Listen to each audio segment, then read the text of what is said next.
de desahogo, digamos, por un lado de las acusaciones, por el otro lado de las defensas, de las pruebas que respaldan cada una de estas posiciones y que en teoría le permite a un juez valorar y tomar una decisión.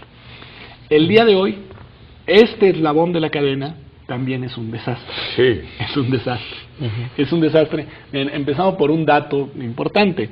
No quiero inventar el porcentaje, pero un porcentaje altísimo de juicios en este país se lleva sin presencia del juez en ninguna de las etapas. Es decir, quien en realidad lleva a cabo el juicio es la secretaria del juzgado o el secretario del juzgado. Ellos llevan a cabo el juicio, ellos reciben eso en el papeleo y el juez pasa y pone su firma. Sí, lee las cosas y firma. Y lee las cosas, es decir, como se pueden leer las cosas cuando tienes una enorme cantidad de expedientes, por además hemos tenido aquí la cultura, digámoslo así, del expediente tal. Claro, lo que está diciendo es que muchas personas procesadas nunca vieron la cara del juez. Nunca vieron que los de la condenó. persona que los condenó. Imagínate. Así de fácil. Sí, sí. Y entonces, bueno, ahí tienes un dato. Incluso cuando se hacen encuestas, que las han hecho en el CIDE muy interesante sobre este tema, cuando le preguntan a las personas acusadas, bueno, según tú, ¿quién llevó tu proceso? Las respuestas más constantes son, como ya lo decía, o la secretaria del juzgado o el propio Ministerio Público, es decir, la parte acusadora, claro, ¿no? Es decir, lo cual ya te da, digo, una imagen de cómo está ese. Bueno, ¿qué se propone ahí? Se propone agilizar los juicios mediante una dinámica de desahogo distinta. Quizá lo primero que hay que decir es que los juicios orales nunca son solamente orales. Esto es una confusión. No es el estilo del juzgado como en las películas norteamericanas. No.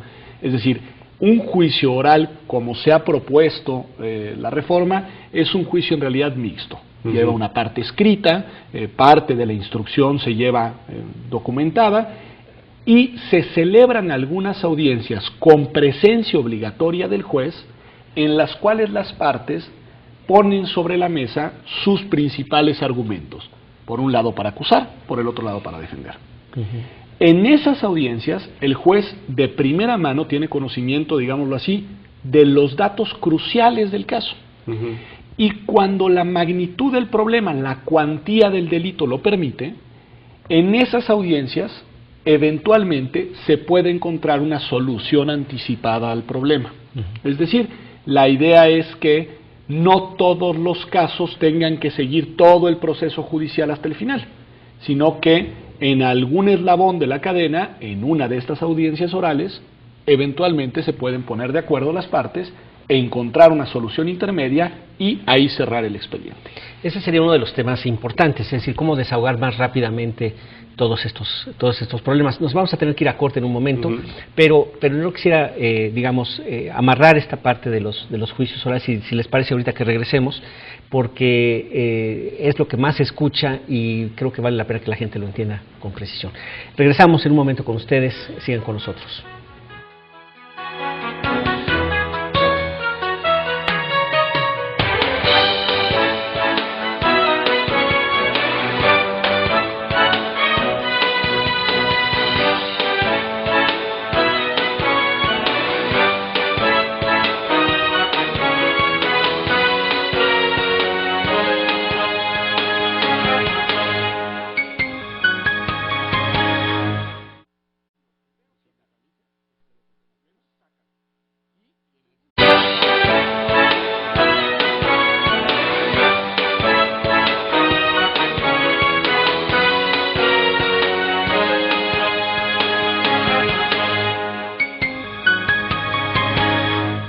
Muchas gracias por seguir con nosotros. Estamos en su programa Sella en Contexto con el tema de la reforma del Estado y en particular la reforma judicial y de seguridad. Estábamos hablando hace un momento sobre el tema de los juicios orales y cómo es importante tratar de destrabar, digamos, hasta donde sea posible con el acuerdo de las partes previo de llegar a un juicio para tratar de también resarcir daño o al menos que no embrollar, digamos, todo el proceso con casos, como decías tú al principio, es decir, patrimoniales de menos de 1,000 pesos o problemas donde puede haber quizás otro tipo de perdón o qué sé yo. Entonces, pues es un primer tema, pero no sé si quieren ustedes abundar en el tema. No, yo creo que lo planteas muy bien, en el sentido de que quizá la primera confusión en la que no hay que caer es que no todos los casos podrían tener esta solución anticipada, sino aquellos casos en los cuales efectivamente está en juego eventualmente la comisión de un acto delictivo, hay un responsable, hay una parte afectada, pero por la naturaleza del daño, por la naturaleza del agravio causado, la cuantía, digamos así, la gravedad del asunto, es posible que haya una solución que no necesariamente derive en prisión, digámoslo así. En esos casos es en los cuales se habilitaría esta audiencia en la cual las partes podrían encontrar una solución, una composición entre ellas en el asunto. Es como darle cierto sentido económico al sistema de justicia, ¿no? ¿Por qué? Porque tiene un costo el proceso, ¿sí?